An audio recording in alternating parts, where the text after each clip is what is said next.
용접기능사 2016년도 2회 기출문제를 같이 풀어보도록 하겠습니다.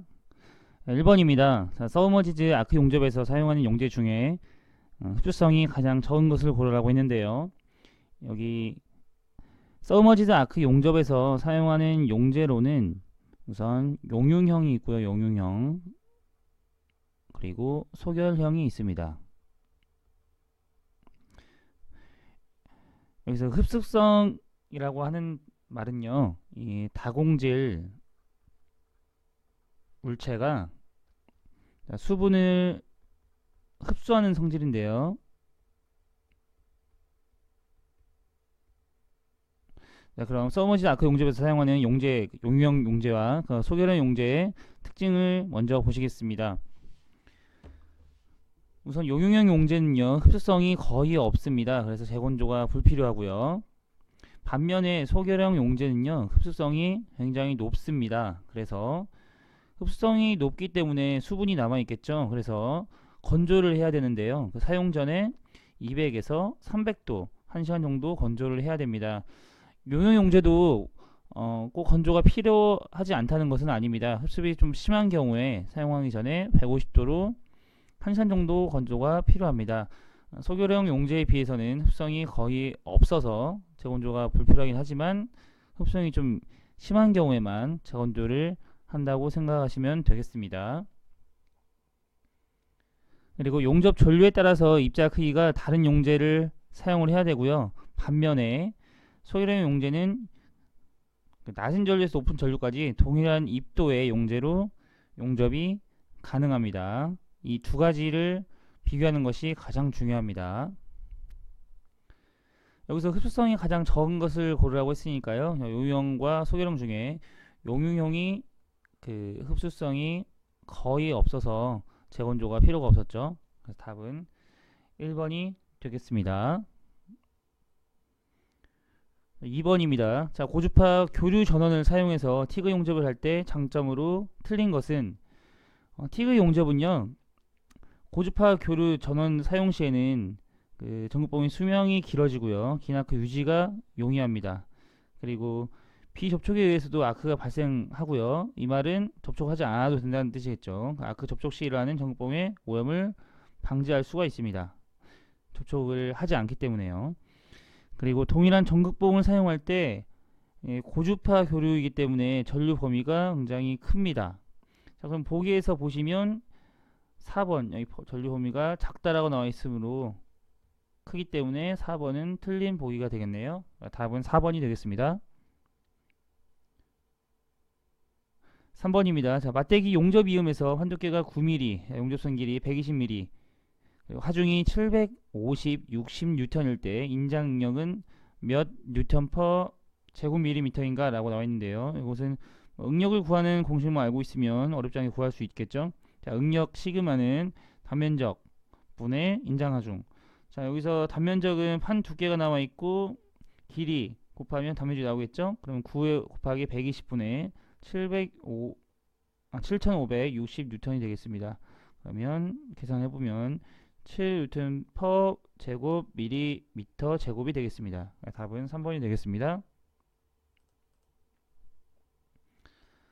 4번입니다. 용접 설계상 주의사항으로 틀린 것은, 용접에 적합한 설계를 해야 되고요. 자, 구조상에 노치부가 생성되게 할 것이라고 나와 있는데, 여기 노치부라고 하는 것은 응력이 집중되는 곳입니다. 그러면 용접 설계를 할 때 응력이 집중되게 되면 이거는 굉장히 취약하게 되겠죠.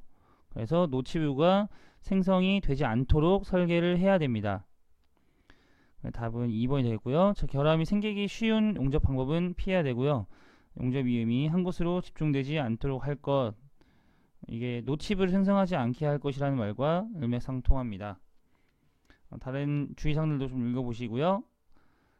5번으로 넘어가도록 하겠습니다. 납땜에 사용되는 용제가 갖추어야 할 조건으로 틀린 것은, 여기 납땜에 사용되는 용제가 갖추어야 할 조건으로는요, 보시면 우선 불순물 제거를 하고 유동성이 좋아야 되고요, 산화를 방지해야 되고요, 친화력이 좋아야 되고요, 납땜 온도가 용제의 유효 온도 범위와 일치를 해야 되고요. 그리고 슬래그 적용 용해야 되고요.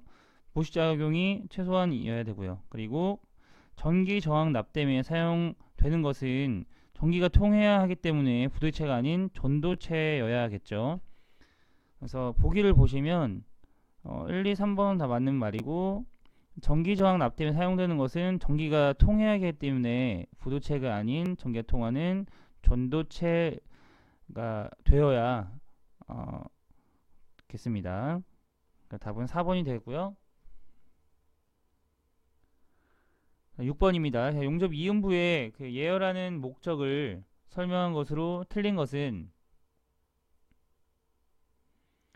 1번 보기부터 보시겠습니다. 수소의 방출을 용이하게 하기 위해서 저온 균열 방지를 한다.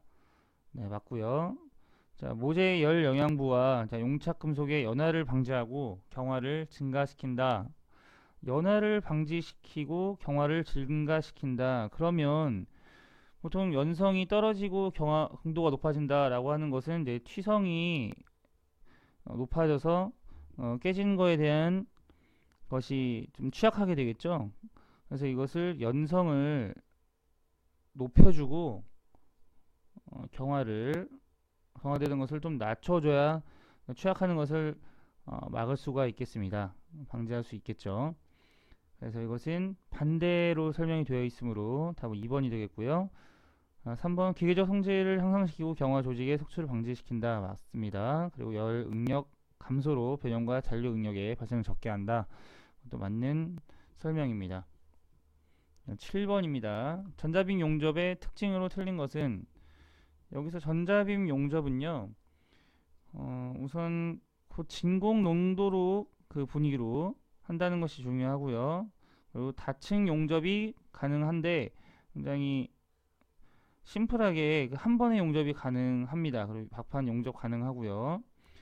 안전한 용입을 얻을 수 있다는 것, 정밀한 용접이 가능합니다. 자, 그러면 보기를 보시겠습니다. 정밀 용접이 가능하고요. 용접부의 열 영향부가 크고 그 설비비가 적게 든다라고 나와 있는데요. 여기서 전자빔 용접은 그 고진공 분위기에서 열 처리를 고진공 분위기에서 용접을 한다고 했습니다. 그러면 설치비가 당연히 높아지겠죠. 그래서 적게 든다라는 설명은 틀렸습니다. 답 2번이 되겠고요. 용입이 깊고요. 다층 용접도 단층 용접을 완성할 수 있고요. 이게 전자빔 용접의 큰 특징이었죠. 유해가스에 의한 오염이 적고 순도 높은 용접이 가능하다. 맞습니다.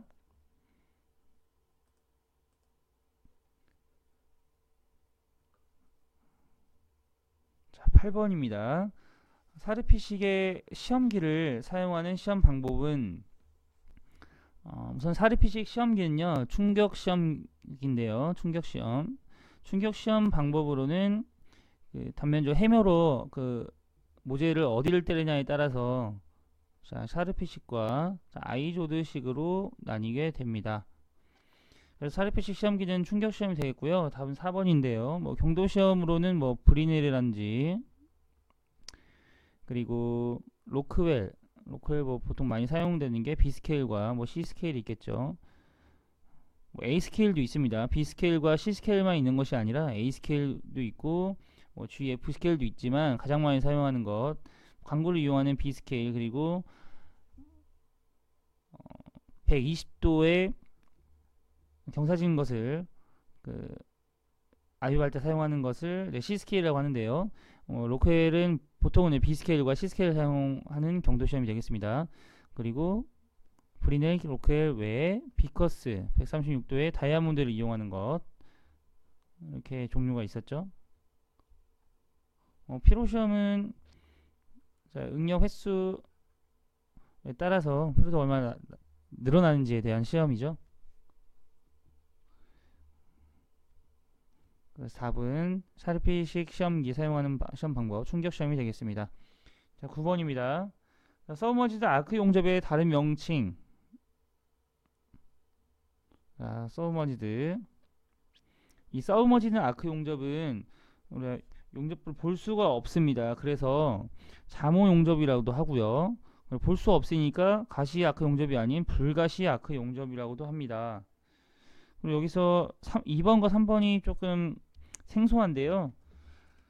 3번 유니언 멜트 용접을 보시면 이것은 고속 자동 용접법을 얘기를 한대요. 고속 자동 용접법 종류 중 하나입니다. 심선의 고전류를 통해서 용접되는 이음 위에 그 먼저 분말상의 플럭스를 살포해 두고 이 속에서 아크를 발생시켜 용접하는 방법인데요. 고속자동 용접법으로 서머지드 아크 용접 종류에 속한다고 볼 수가 있겠습니다. 2번 헬레 아크 용접은요, 이것은 티그 용접의 상품명이 되겠습니다. 답은 2번이 되겠습니다. 10번입니다. 용접 제품을 조립하다가 V홈 맞대기 이음 홈에 간격이 5mm 정도로 멀어졌을 때 홈의 보수 및 용접 방법으로 가장 적합한 것은 이음 홈의 간격이 5mm 정도라고 했습니다. 그러면 루트 간격이 6mm 이하에 속하므로 한쪽 또는 양쪽을 덧살 올림 용접을 하고 깎아내서 규정 간격으로 홈을 만들어 용접한다. 이거에 대한 내용 3번이겠죠. 뭐 2번 같은 경우 뒷등판을 대고 용접한다 라고 나와 있으면 6에서 한 16mm 이음 홈 간격이 6에서 16mm 정도, 그리고 취소맞는 재료를 교환해서 루트 간격을 맞추는 것 16mm 이음 홈 간격이 16mm 이상인 경우가 되겠네요. 11번 보시겠습니다. 자, 한 부분에 몇 층을 용접하다가 이것을 다음 부분의 층으로 연속시켜서 전체 모양의 계단 형태를 이루는 용접법. 자, 이것은 다층 용접법 중에 하나인데요. 다층 용접법으로는 이 덧살 올림법, 캐스케이드법, 전진 블록법이 있습니다. 스킵법 같은 경우에는요, 짧은 그 용접 길이로 나누어 놓고 그 간격을 주면서 용접하는 방법인데요. 그래서 스킵법, 비석법이라도 하는 그 용접법입니다. 여기서는 한 부분에 몇 층을 용접하다가 다음 부분에 층으로 연속한다는 것, 그러면 이런 형상이 되겠습니다. 이런 형상 1, 2, 3 이렇게 계속 용접을 해주는 거죠. 자, 계단 모양이 되게끔. 자, 이런 방법은 캐스케이드법이라는 그 용접법이 되겠습니다. 계단 형태로 나타낸다는 거. 그래서 계단 형태라고 나오면 이 캐스케이드법이라고 보시면 되겠습니다. 덧살 올림법 같은 경우에는요, 빌더법이라고 해서 이렇게 용접을 해서 쌓아 올리고, 그리고 그 위에 살짝 걸쳐서 올립니다. 그리고 그 위에다가 조금씩 걸쳐서 이렇게 다층으로 쌓는 용접법이 되겠습니다. 자, 넘어가도록 하겠습니다. 자, 12번입니다. 자, 산소와 아세틸렌 용계 취급상의 주의사항으로 옳은 것은 바로 보기 보시겠습니다. 직사광선이 잘 되는 곳에 보관한다. 직사광선이 잘 되는 곳에 두면 보관하면 안 되겠죠. 아세틸렌병은 안전상 눕혀서 사용한다. 이것은 누출되는 위험이 있기 때문에 이것은 세워서 사용을 해야겠습니다. 산소병은 40도 이하 온도에서 보관한다. 자, 이 온도를 보관해야 하는 온도를 꼭 기억해 두십시오. 40도 이하입니다. 산소병. 그래서 맞는 설명이 되겠고요. 자, 산소병 내에 다른 가스를 혼합해도 상관없다. 다른 가스를 혼합하면 안 되죠. 답은 3번이 되겠고요. 여기서 산소와 아세틸 용기 취급하는 방법이 굉장히 잘 나오는데요. 이 40도 이하 온도에서 보관한다는 것, 40도를 꼭 알아두시면 되겠습니다. 40도 이하입니다. 다른 것들은 읽어보시면 어렵지 않게 이해하실 수 있으니까 넘어가도록 하겠습니다. 13번입니다. 피부과크 용접의 필렛 용접에서 루트 간격이 45mm 이상일 때 보수 요령. 루트 간격은 자 6mm 이하, 자 그리고 6에서 16mm 이하, 그리고 16mm 이상으로 나누죠. 자, 6mm 이하일 때는 규정 간격으로 홈을 만들어서 용접하고, 6에서 16mm 이하일 때는 두께 6m 정도의 뒷판을 대서 용접을 하고요. 16mm 이상일 때는 파면 전부를 또는 일부를 대체를 해야겠습니다. 여기 45mm 이상이라고 했으니까요. 16mm 이상에 속하겠죠. 그러면 일부 뭐 라이너를 넣던지 해서 뭐 길이 약 300mm를 대체하도록 한다라는 3번이 가장 맞는 설명이 되겠습니다. 뭐 2번 같은 경우에는 뭐 뒷판을 된다는 내용은요. 6에서 16mm 정도가 되겠습니다. 다음은 3번이었고요. 14번 보시겠습니다. 초음파 탐상법의 종류가 아닌 것은, 자, 초음파 탐상법은요. 자, 극간법이 아니고요. 자, 공진법, 투과법, 그리고 펄스 반사법이 있겠습니다. 이 극간법이라고 하는 것은 자기 탐상 시험 그 종류 중에 하나가 되겠습니다.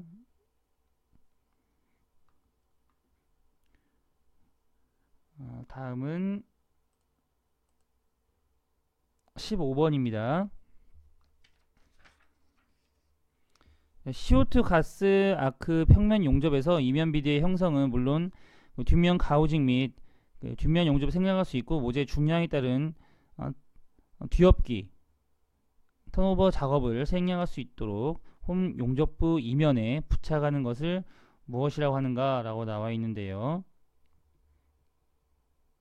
자, 엔드탭 같은 경우에는 이 모재의 끝부분에 크레이터용 결함이 생기기 때문에 이것을 더 이어서 할 수 있게끔 모재와 같은 성분의 폐모재 같은 것을 여기 대주는 것, 대줘서 용접을 안정적으로 용접을 한 후에 붙였던 것을 떼내는 작용을 하는 것을 엔드탭이라고 말씀드렸는데요. 포지셔너 같은 경우에는 돌려가면서 용접을 할 수 있도록 하는 지그라고 생각하시면 되겠습니다. 여기서 뒤엎기 작업을 생략할 수 있도록 하는 것, 용접부 이면에 부착하는 것, 뒷댐제에 대한 설명이겠습니다. 뒷댐제는 뭐 주로 구리, 뭐 글라스 테이프, 세라믹 제품 뭐 이런 것들도 사용이 되는데요. 일반적으로는 세라믹 제품이 많이 사용됩니다. 그래서 이면 비드를 잘 내기 위해서는 이 뒷댐제를 많이 사용을 합니다. 16번입니다. 탄산가스 아크 용접의 장점이 아닌 것은, 탄산가스 아크 용접은 뭐 CO2 용접인데요. CO2. 자, 탄산가스 아크 용접의 특징으로는요, 이제 전류 밀도가 굉장히 높아서 용입이 굉장히 깊습니다. 그리고 용입 속도도 빠르게 할 수 있고요.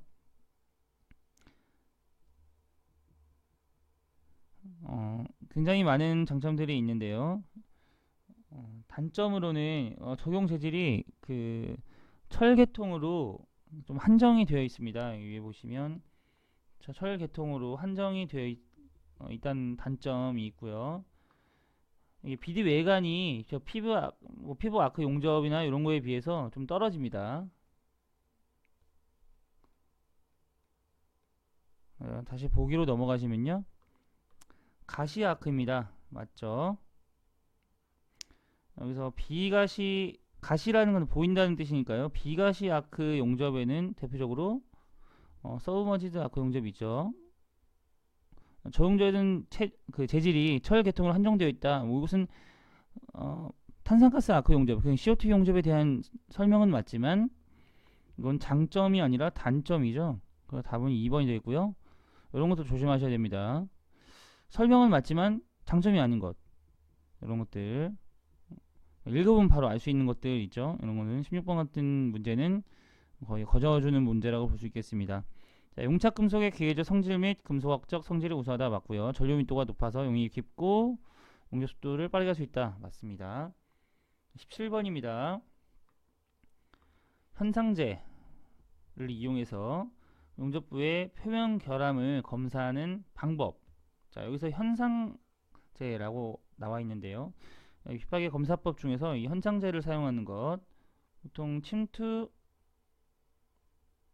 침투제를 넣어서 그 결함에 침투제가 이제 확산이 되면 그거를 현상제를 넣어가지고 결함이 잘 보일 수 있게 하는 그런 역할을 하는 것이 현상제겠습니다. 그래서 이것은 침투 탐상법에 대한 검사 방법이죠.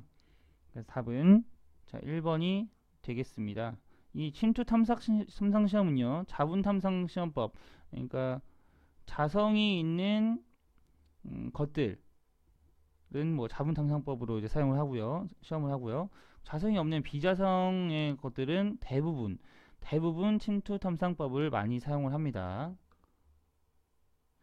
네, 넘어가도록 하겠습니다. 자, 18번입니다. 자, 미세한 알루미늄 분말과 산화철 분말. 뭐 이 미세한 알루미늄 분말과 산화철 분말, 뭐 요것만 나와도 바로 나와야죠. 이건 뭐 이 반응이 여기다가 이제 뭐 점화제를 넣어서 하는 반응, 테르밋 반응이죠. 테르밋 용접이 되겠습니다.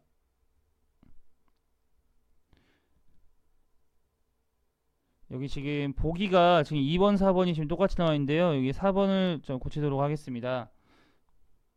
여기는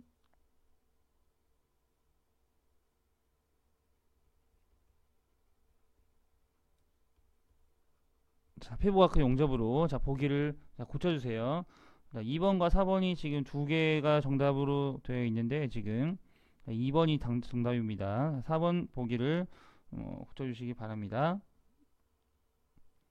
자, 19번입니다. 용접 결함에서 자, 언더컷이 발생하는 조건이 아닌 것은, 자, 언더컷이라고 하는 것은 여기에 이렇게 생긴 거죠. 여기 이렇게 이 부분이 비는 거죠. 자, 이런 경우는 자, 원인이 이 전류가 높을 때, 그리고 아크 길이가 길 때, 그리고 뭐 부적당한 용접을 사용했을 때, 속도가 적당하지 않을 때입니다. 전류가 낮을 때가 아닌 높을 때죠. 높을 때. 뭐 낮을 때 그 결함이 발생되는 것은 뭐 용입 불량 이런 것들이 있겠죠. 답은 1번이 되겠습니다. 자, 20번입니다. 플라즈마 아크 용접 장치에서 아크 플라즈마의 냉각가스로 쓰이는 것. 냉각가스 쓰이는 것은요, 자, 아르곤과 수소의 혼합가스로 사용이 됩니다. 그래서 답은 1번이 되겠습니다.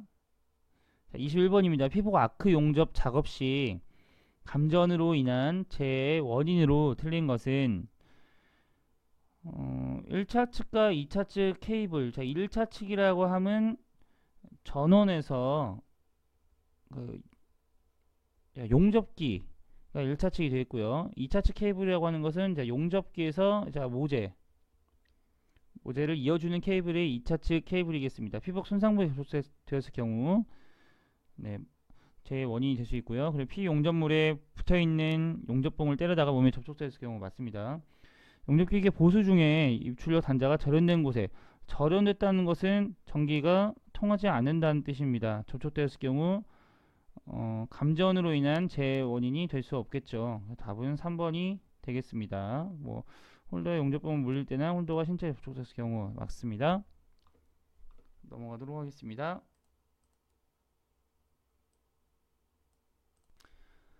22번입니다.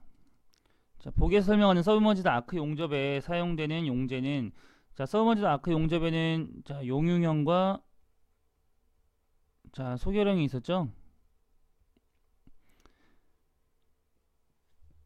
자, 용융형 같은 경우에는요, 자, 흡수성이 거의 없어서 재건조할 필요가 없었고요. 그리고 이 소결형 같은 경우에는 흡수성이 높아서 재건조를 해야 됐었죠. 그리고 또 하나 굉장히 중요한 특징, 자, 용접 전류에 따라서 입자 크기가 다른 용재를 사용한다는 것, 용융형 용재의 단점이었고요. 그리고 소결형 용재 같은 경우는요, 낮은 전류에서 높은 전류까지 뭐 같은 입자 용재로 용접이 가능하다는 장점이 있었습니다. 자, 여기서 보시면 용접 전류에 따라서 입자의 크기가 다른 용재를 사용해야 된다는 단점을 가지고 있는 것, 용융형에 대한 설명이죠. 답은 4번이 되겠습니다. 비디오 외관이 아름답다라는 것도 용융형 용재의 특징이죠. 23번으로 넘어가도록 하겠습니다. 자, 기체를 수천도의 높은 온도로 가열하면 그 속도의 가스 원자가 원자핵과 전자로 분리되어 자, 양과 이온 상태로 된 것을 무엇이라고 하는가 라고 나와 있는데요. 여기 수천도의 높은 온도가 힌트입니다. 수천도의 높은 온도, 이것은 플라즈마라는 그 용어가 되겠습니다. 플라즈마라는 것은 탄소 또는 두 개의 그 텅스텐 전극에 직류전원을 접촉시킨 후에 수평으로 서로 마주보게 해서 전극을 살짝 접촉시켰다가 떼면 전극 사이에 아크가 발생할 때 양극 간의 아크 기둥을 플라즈마라고 하죠. 자, 여기서 나오는 페르밋은 미세 알루미늄과 그 산화철을 점화제와 함께 반응시키는 것을 그 테르밋이라고 합니다. 자, 24번입니다. 전격 2차 전류 300A 그 전격 사용률 40%인 아크 용접기로 실제 200A 용접 전류 사용해서 용접하는 경우에 전체 시간을 10분으로 했을 때 다음 중 용접 시간과 휴식 시간을 올바르게 나타내는 것은, 자, 이곳은 허용 사용률을 구하는 공식을 알아야 되고요. 자, 용접기의 사용률을 구하는 공식을 알아야 됩니다. 우선 여기서 우리가 지금 구해야 될 게 허용 사용률을 지금 구해 볼 건데요. 사용률. 자, 여기 허용 사용률 구하는 공식은요. 실제 용접 전류 제곱 분의 전격 2차 전류 제곱 곱하기 전격 사용률입니다. 여기서 지금 전격 2차 전류 나와 있고요. 300A죠. 300A 제곱, 그리고 자, 분모에 들어갈 거 실제 용접 전류는 200A라고 했다고 했죠. 200A 제곱 곱하기 전격 사용률은 40%라고 했다고 했으니까요. 여기서는 자, 200의 제곱 4만 분의 9만, 자, 곱하기 40%가 되겠습니다. 자, 여기 다 없어지고요. 4분의 9, 자, 10이 되겠네요. 그러면 허용 사용률은 90%가 되겠습니다. 자, 그러면 용접기의 사용률이 자 90%가 되겠는데요.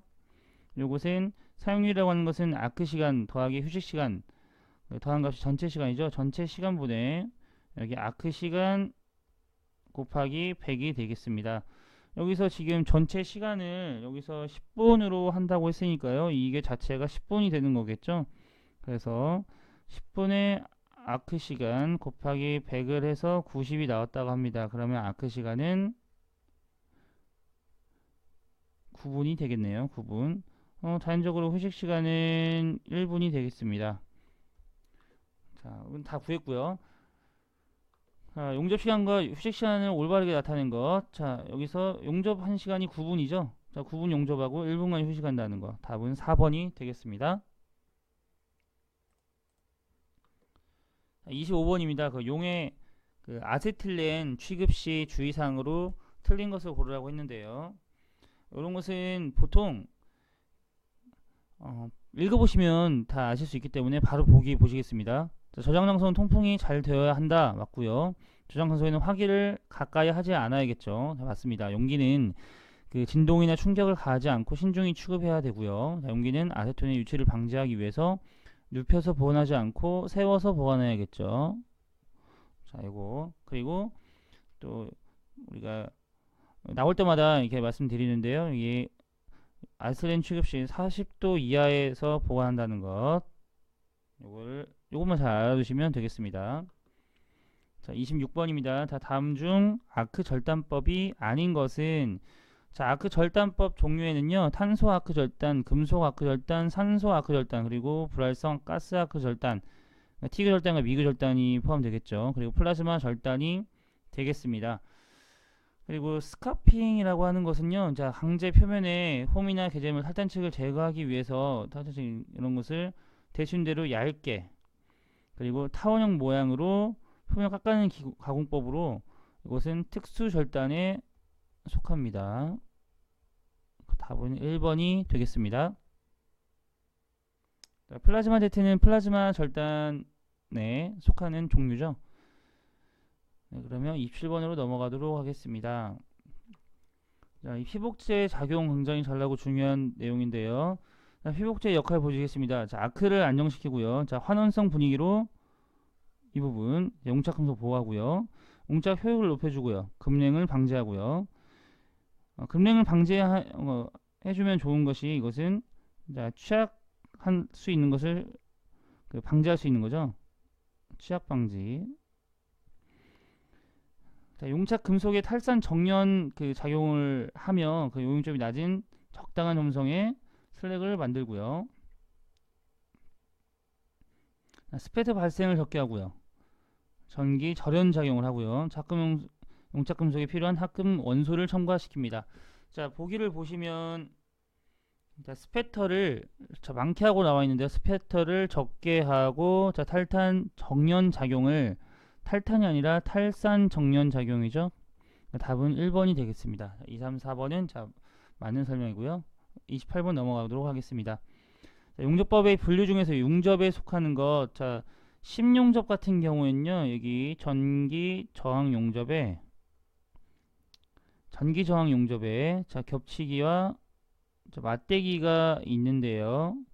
겹치기에는 점용접, 자, 10용접, 프로젝션, 돌기 용접으로 돌린 프로젝션 용접이 포함되고요. 자, 맞대기로는 업셋, 플래시, 버트심 이런 것들이 있죠.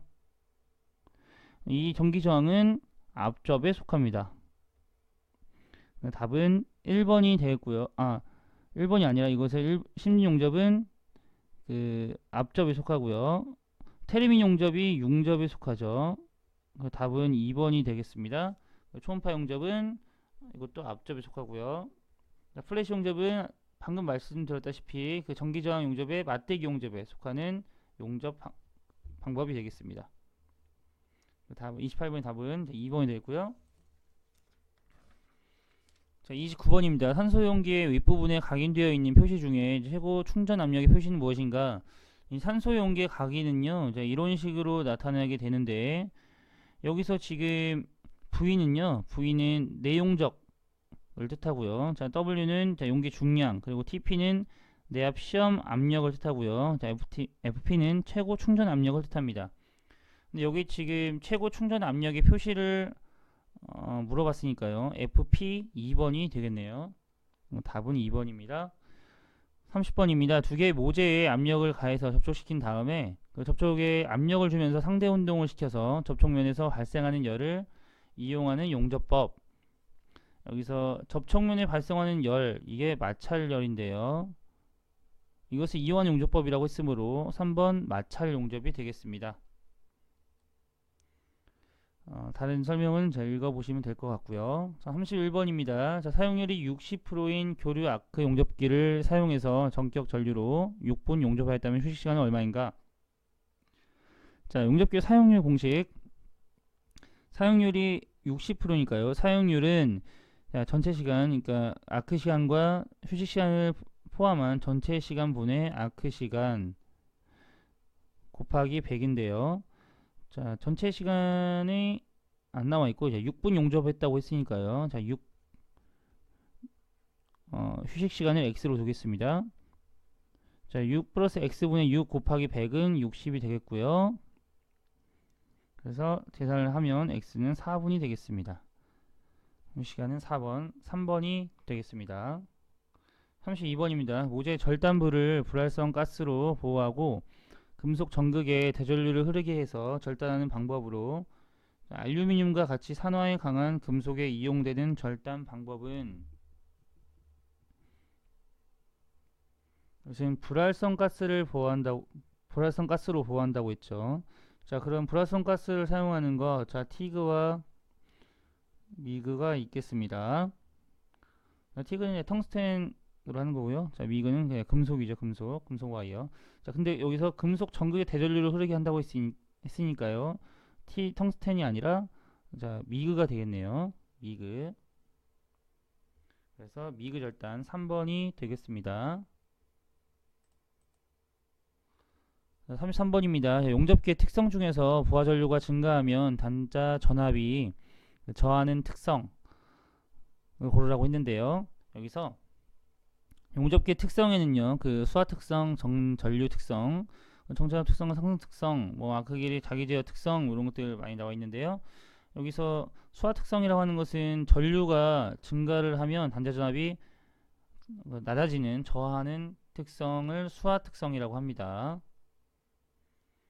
정전류 특성 같은 경우에는요, 그 수하 특성 중에서도 저는 특성 곡선에 있어서 작동전 부분의 정사가 상당히 급격한 것을 정전류 특성이라고 합니다. 정전압 특성과 상승 특성 같은 경우에는요, 그 부하 전압이 변화해야 해도 그 단자 전압 전압이 변하지 않는 특성을 얘기를 합니다. 여기서 지금 부하 전류가 증가하면 단자 전압이 저하하는 특성을 고르라고 했으므로 수하 특성이 되겠죠. 수하 특성. 여기서 자기 제어 특성이라고 하는 건요. 그 아크 길이가 그 피복 아크 용접봉 같은 경우 용접하면 할수록 이 용접봉의 길이가 소모되기 때문에 짧아지겠죠. 근데 그것을 그 비슷하게 또 아크 길이를 좀 일정하게 유지시켜 줄 수 있는 특성으로 아크 길이가 일정하다고 했을 때 그 아크 전압이 높아지면 용융속도가 그 늦어지고 그리고 낮아지면 용융속도가 빨라지는 그런 특성을 얘기를 합니다. 그래서 답은 수화 특성 1번이 되겠고요. 34번입니다. 산소 아이슬렌 불꽃의 종류가 아닌 것. 산소 아이슬렌 불꽃에는요. 우선 산소 그리고 아세틀렌 양에 따라서 이게 1대1이다. 그럼 중성불꽃. 그리고 아세틀렌이 많다. 아세틀렌이 산소보다 많다. 그러면 탄화불꽃. 그리고 아세틀렌이 산소보다 적다. 산소가 더 많다. 산화불꽃이겠죠. 관계없는 것은 4번 질화불꽃이 되겠습니다. 35번입니다. 그 리벳 이음과 비교해서 용접 이음의 특징을 열거한 것 중에 그 틀린 것을 고르라고 했는데요. 자, 구조가 복잡하다. 용접 이음의 특징. 자, 용접한 구조가 굉장히 간단하다는 강점이 있죠. 이음 효율은 굉장히 높고요. 공정의 수가 절감되고요. 유밀, 기밀, 수밀이 우수합니다. 답은 1번이 되겠습니다. 가장 간단하게 할 수 있는 이음이죠. 용접입니다. 그래서 구조가 굉장히 복잡하지 않다는 것.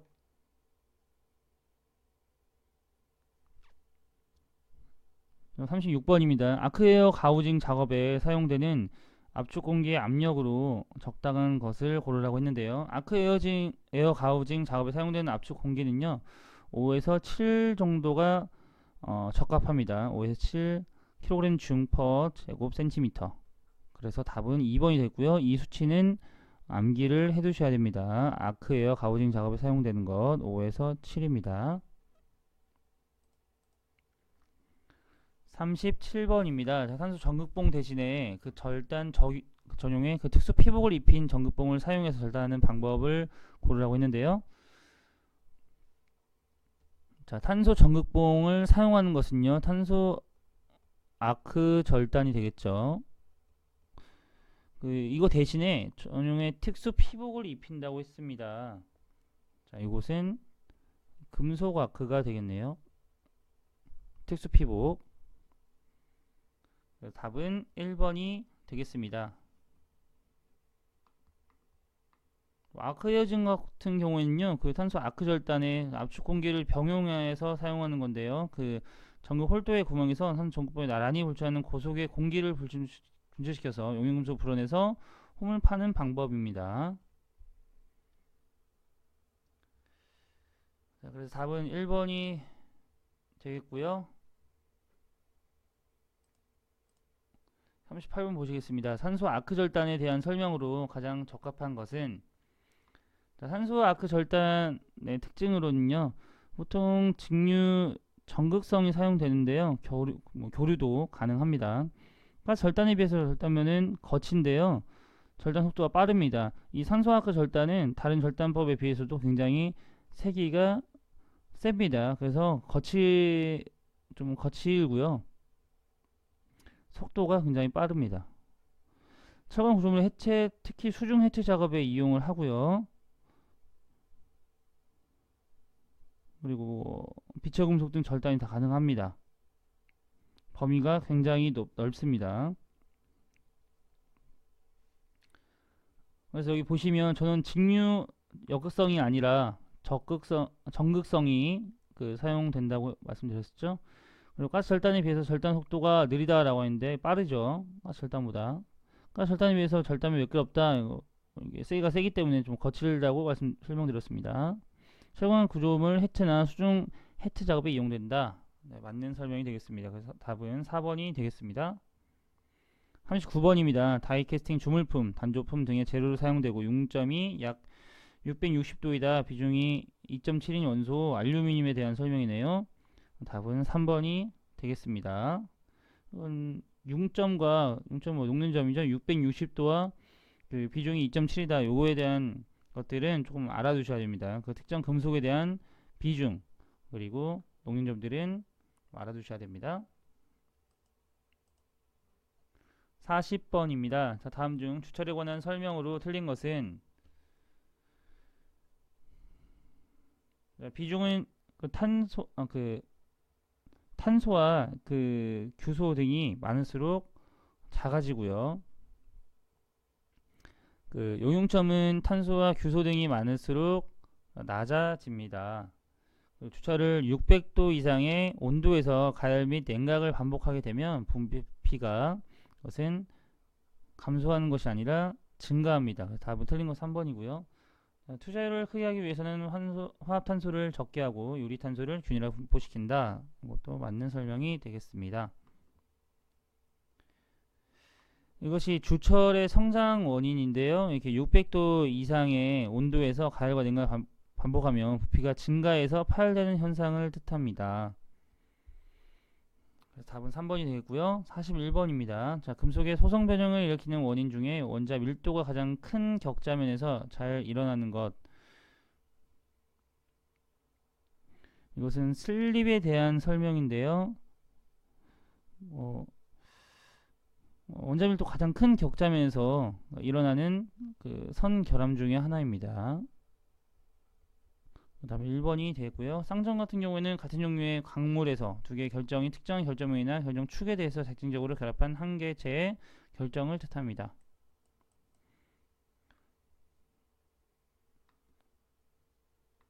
그 42번으로 넘어가도록 하겠습니다. 42번입니다. 다음 중 니켈 구리 합금이 아닌 것은, 자, 어드밴스 같은 경우에는요, 자, 니켈 구리 합금인데요. 니켈이 45% 정도 들어갔고 구리가 54% 정도 들어갔습니다. 자, 콘스탄타 같은 경우에도 니켈 구리 합금인데요. 니켈 45%, 구리 55%가 함유가 되어 있습니다. 자, 모넬 메탈 같은 경우에는요. 자, 니켈 60에서 70, 구리 한 21에서 30% 정도가 함유가 됐고요. 니칼로이 같은 경우에는 니켈, 망간, 니켈,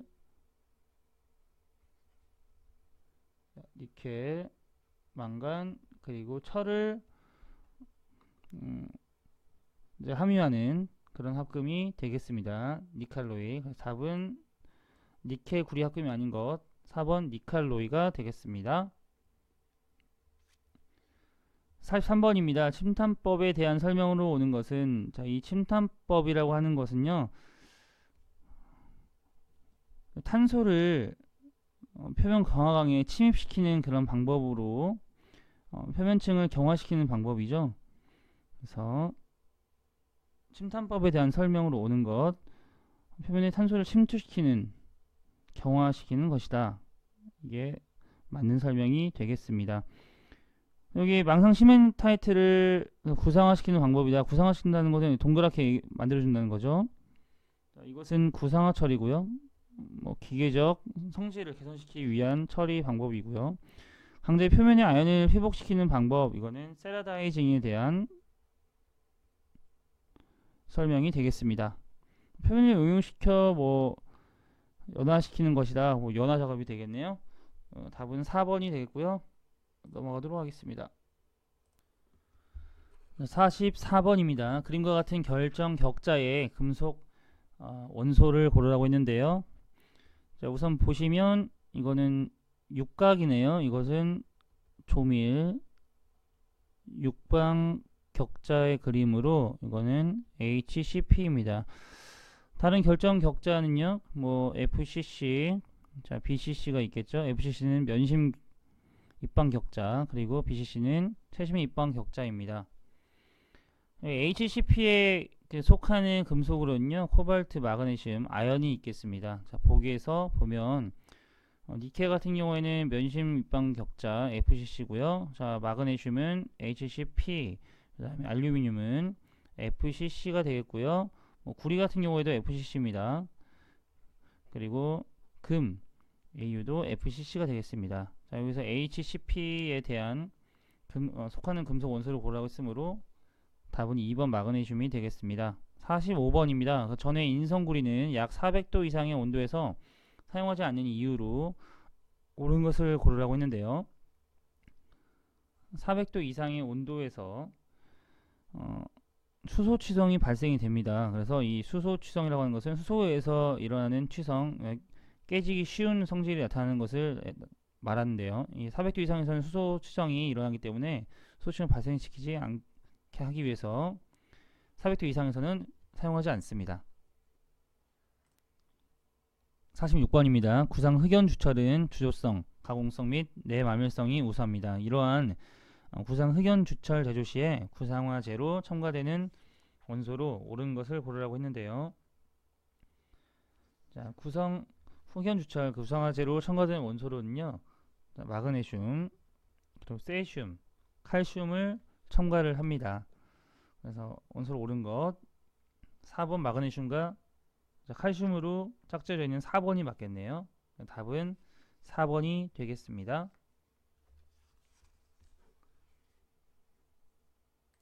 네, 47번입니다. 형상 기억 효과를 나타내는 합금이 일으키는 변태는 무엇인지 고르라고 했는데요. 형상 기억 효과를 나타내는 합금은 마르텐자이트 변태에 의해서 나타나게 됩니다. 마르텐자이트 변화를 마르텐자이트 변태에 의해서 형상 기억 효과를 일으키게 되는데요. 유일하게 마르텐자이트 변태는요, 자, 열처리 변화가 생깁니다. 열처리 변화. 그래서 형상 기억 효과를 나타내는 변태가 되겠습니다. 자, 형상 기억 효과라고 하는 것은 일정한 온도를 금속이 기억을 하는 거죠. 그래서 어떤 일정한 온도가 되게 되면 이제 원래의 형상으로 돌아가게 되는 효과를 말합니다. 자, 그래서 답은 2번이 되겠고요. 자, 48번으로 넘어가도록 하겠습니다. 자, Y합금의 일종으로 티타늄과 구리를 0.2% 정도씩 첨가한 것으로 피스톤에 사용되는 것을 고르라고 했는데요. 자, Y합금은 보통 구리 4%, 니켈 2%, 마그네슘 1.5%, 알루미늄 등을 혼합한 것인데요. 우선 두랄루민 같은 경우에는요, 알루미늄, 구리, 마그네슘 합금이 되겠습니다. 코비탈륨 같은 경우에는요, 이게 Y합금의 일종인데요. 이 문제의 설명에 대한 것이 코비탈륨의 설명이 되겠습니다. 자, 로엑스 합금 같은 경우에는요, 알루미늄 합금인데요. 알루미늄 합금으로 12%의 규소, 1%의 구리, 마그네슘 1%, 그리고 1.8%의 니켈 등을 함유한 내열성 알루미늄 합금으로 보시면 되고요. 자, 하이드로알륨은 알루미늄에 마그네슘을 혼합한 합금이 되겠습니다. 자, 이런 48번 같은 문제가 굉장히 방대한 양을 외워야 해서 좀 어려운 부분인데요. 이런 것들은 어떤 것으로만 이루어졌는지, 구성이 되어 있는지만 아시면 되겠습니다. 그 외에 설명이나 이런 것들은요, 굉장히 좀 깊게 들어가기 때문에 좀 시간이 좀 많이 드니까요. 다른 것들을 다 공부하시고 나서 이런 것들은 나중에 제일 마지막에 공부하시면 되겠습니다. 넘어가도록 하겠습니다. 49번입니다. 자, 시험판을 눌러 구부리는 시험 방법으로, 구부리는 시험 방법이라고 했으면, 자, 굽힘 시험이겠죠. 연성을 확인하는 시험법, 굽힘 시험이 되겠습니다. 용접을 하고 나서, 용접 작업을 하고 나서 용접이 잘 됐는지 안 됐는지를 굽힘 시험을 통해서 우리가 확인을 하죠. 용접이 잘 되어 있으면 이게 부러지지 않을 것이고, 그리고 크랙 같은 게 생기지 않기 때문에 사용하는 시험법입니다. 50번입니다. FE3C 표면 상태도에서, FE3C 표면 상태도에서 공정점의 탄소 함유량, 공정점이라고 하는 것은요, 감마철이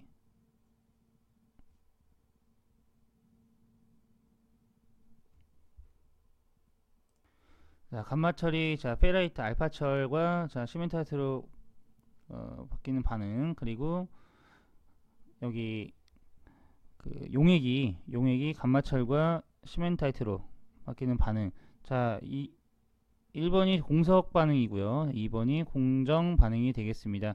여기서 탄소의 함유량은 4.3%가 되겠습니다. 그리고 공석점은 0.8%고요. 자, 포정점은 0.18 정도의 그 탄소를 이렇게 함유를 하겠습니다. 자, 여기서는 공석점은요, 탄소 함유량과 그 온도 723도, 그리고 공정 반응은 4.3% 탄소 함유량과 그리고 1148도에서 이루어진다는 거, 포정점은 0.18, 그리고 1405도에서 이루어진다는 것을 암기를 해두셔야겠습니다. 이것은 FE, FE3C 표현 상태도를 통째로 그래프를 좀 이해를 하시면 어렵지 않게 아실 수 있는 내용입니다. 공점의 탄소 함유량 4.3이 되겠습니다. 51번입니다. 다음 용접 기호 중에 표면 육성을 의미하는 것. 여기 1번 같은 기호가 표면 육성이고요. 서페이싱이라고 하죠. 표면 접합부를 뜻하는 스페이싱 이음을 나타내는 기호가 2번이 되겠고요. 3번은 경사 접합부가 되겠고요. 4번은 겹침 접합부가 되겠습니다. 답은 표면 육성을 의미하는 것 1번이 되겠습니다. 자, 52번입니다. 배관의 간력도시용범에서 그 파이프의 영구 결합부 상태를 나타내는 것을 고르라고 했는데요. 여기서 그 영구 결합부는요, 이렇게 3번과 같이 이렇게 5배 정도 크기로 그 점으로 표시를 하는데요. 다른 보기를 보니까 이렇게 영구 결합의 부에 대한 의도가 없으므로 답은 3번이 되겠습니다. 그리고 여기는 분기 접속하고 있을 때 분기하면서 영구 결합하는 것을 기호로 나타내는 것이 되겠습니다. 자, 53번입니다. 제3각법의 수상도에서 도면의 배치 관계를 설명한 것을 자 고르라고 했는데요. 제3각법의 그 배치도는요, 우선 A, 정면으로 본 정면도, 그리고 평면도 B, 이게 A가 좀 빠졌네요. A가 정면도입니다. 정면도.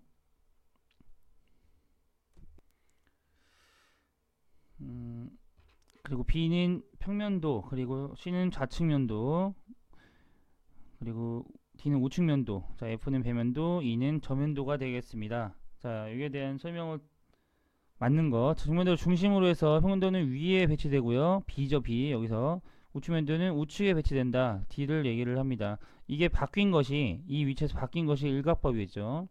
답은 3번이 되겠습니다. 54번입니다. 그림과 같이 제3각법으로 정투상한 각불의 전개도 형상으로 적합한 것은, 우선 정면도가 이렇게 삼각이 나오고 평면도가 이렇게 나온다는 것은, 민면이 사각형이라는 뜻이겠네요. 민면이 사각형인 것을 고르시면 됩니다. 그러면 민면 이거를 조립을 하게 되면 사각뿔이 나오겠네요. 그러면 답은 2번이 되겠습니다. 이 평면도를 봐서 이 민면이 사각형이라는 것을 찾아내시면, 보실 줄 아시면 되겠습니다. 자, 55번입니다. 그 도면에 대한 호칭 방법이 다음과 같이 나타낼 때 이에 대한 설명으로 틀린 것은, 자, 이것은 도면 KSP ISO 5457을 따르고요. 자, A1을 사용을 합니다. 그리고 여기 점이 좀 빠졌는데요. 자, 112.5 g per 제곱 사양의 트레이싱지를 사용을 한다 라는 말이 다 맞습니다. 재단하지 않은 용지, 이것이 틀린 내용이 되겠습니다. 답은 3번이 되겠습니다. 56번입니다. 여기 이렇게 정사각형 40 취소해서 이 정사각형이 뜻하는 것을 고르라고 했는데요. 이것은 정사각형의 변을 얘기하죠. 여기서는 정사각형 변의 길이가 40mm이다. 한 변의 길이가 40mm이다 라는 뜻이 되겠습니다. 답은 1번이 되겠고요. 이론적으로 정확한 치수는요, 이게 사각형 안에 치수가 들어가게 됩니다. 이론적으로 정확한 치수. 참고 치수 같은 경우에는요, 이렇게 가로로 나타내게 되죠. 판의 두께는 앞에 t를 붙여서 나타내게 됩니다. 답은 1번이 되겠습니다. 57번으로 넘어가도록 하겠습니다. 그림과 같이 원통을 경사지게 절단한 제품을 제작할 때 다음 중 어떤 전개법이 가장 적합한가? 이런 것들은요, 원기둥이나 각기둥 같은 중심축과 평행한 면의 전개도를 그릴 때 사용하는 방법으로는요, 가장 대표적으로 평행선 전개도법을 많이 사용을 합니다. 가장 적합한 것 2번 평행선법이 되겠고요. 이 전개도법에 관련된 문제가 나오면 보통 가장 많이 나오는 게 평행선 전개도법이 되겠습니다. 잘 모르시면 평행선 전개도법을 이렇게 찍으시면 되겠습니다.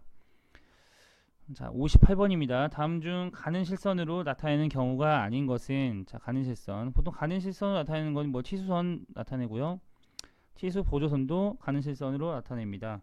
이렇게 치수, 요게 치수선이고요. 자, 요게 지금 이렇게 내리는 것이 치수 보조선이죠. 이런 것도 다 가는 실선을 나타내고요. 이거 뭐 빼서 뭐 나타낸다. 그러면 이것도 지선, 이것도 가는 실선을 나타내고요. 표현 단면선, 중심선, 수준면선을 가는 실선으로 나타낼 수 있습니다. 여기서 나타내는 중심선은 원의 중심을 나타내는 중심선을 나타내는 것은 아니고요. 그 원의 중심을 나타내는 중심선은 1.4선으로 나타냅니다. 자, 보기를 보니까요, 가는 실선으로 나타내는 경우가 아닌 것, 이것은 뭐 4번 금속 구조공학 등의 구조를 나타내는 선, 이것은 굵은 실선으로 나타내야죠. 굵은 실선. 답은 4번이 되겠습니다. 구조를 나타내는 선은 뭐 외형선으로 나타내야 하기 때문에 굵은 실선으로 나타내야겠습니다. 자, 59번입니다. 그림과 같은 도면에서 괄호 안의 치수, 괄호 안의 치수는 참고치수라고 말씀드렸죠. 56번 설명에서요. 이거는 지름이 20mm라는 것을 뜻합니다. 그래서 여기서 괄호 안의 치수 2번 참고치수가 되겠네요. 자, 60번입니다. 다음 중 일반 구조용 탄소 강관의 KS 재료 기호. SPP는 배관용 탄소 강관이고요. SPS는 스프링 강제입니다. SKH는 고속도관을 뜻하고요. 일반 구조용 탄소 강관은 STK를 일반 구조용 탄소 강관의 재료 기호로 나타냅니다. 답은 4번이 되겠습니다. 수고하셨습니다.